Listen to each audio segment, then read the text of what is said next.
2 நாளைக்கு முன்னாடி ஒரு வீடியோ ஒண்ணு போட்டிருந்தேன். அத பார்த்துட்டு, "அக்கா, நீங்க செடிக்கு தண்ணி விடுறதுக்கு ஒரு பைப் ஒண்ணு யூஸ் பண்றீங்கல்ல, அதோட லிங்க் கிடைக்குமா?" அப்படின்னு சொல்லிட்டு நம்மளுடைய சப்ஸ்கிரைபர்ஸ் வந்து கேட்டிருந்தாங்க. ஆக்சுவலா இந்த பைப் வந்து பார்த்தீங்கன்னா, நான் ஆன்லைன்ல வந்து பர்ச்சேஸ் பண்ணல. இங்க நம்ம வீட்டு பக்கத்துல இருக்கிற ஒரு எலக்ட்ரிக்கல் ஷாப்ல இருந்து அவர் தான் வந்து வாங்கிட்டு வந்து குடுத்தாரு.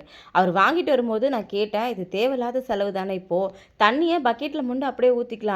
இதுக்கு எதுக்கு இதெல்லாம்?" அப்படின்னு சொல்லி கேட்டிருந்தேன். பட் இது வாங்கி யூஸ் பண்ணதுக்கப்புறம் நிஜமாவே இது ரொம்ப யூஸ்ஃபுல்லா இருக்கு அப்படின்னு எனக்கு அதுக்கப்புறம் தான் வந்து தெரிஞ்சுச்சு. ஆக்சுவலா இதோட பிரைஸ் வந்து பார்த்தீங்கன்னா, 550க்கு வந்து வாங்கிட்டு வந்திருந்தாரு. இதில வந்து பார்த்தீங்கன்னா, உங்களுக்கு நெறைய மோடு வந்து குடுத்துருப்பாங்க. ஆல்ரெடி இத பத்தி நான் ஒரு வீடியோவுமே வந்து ஷேர் பண்ணியிருக்கேன். இதில நமக்கு ஸ்லோவா வேணும் அப்படின்னாலும் தண்ணி வந்து அடிச்சுக்கலாம். கொஞ்சம் ஃபாஸ்ட்டா வேணும் அப்படின்னாலும் அதே மாதிரி பண்ணிக்கலாம். இதில ஷவர் மோட் இருக்கு. அதுக்கப்புறம் செடியெல்லாம் ரொம்ப ஹைட்டா இருக்கு அப்படின்னா, அந்த ஹைட்டுக்கு தண்ணி அடிக்கிற அளவுக்கு இதில எல்லா ஃபெசிலிட்டீஸுமே வந்து குடுத்துருக்காங்க. உங்க வீட்டு பக்கத்தில இருக்கிற எலக்ட்ரிக்கல் ஷாப்ல கேட்டு பாருங்க. கண்டிப்பா கிடைக்கும். Thank you.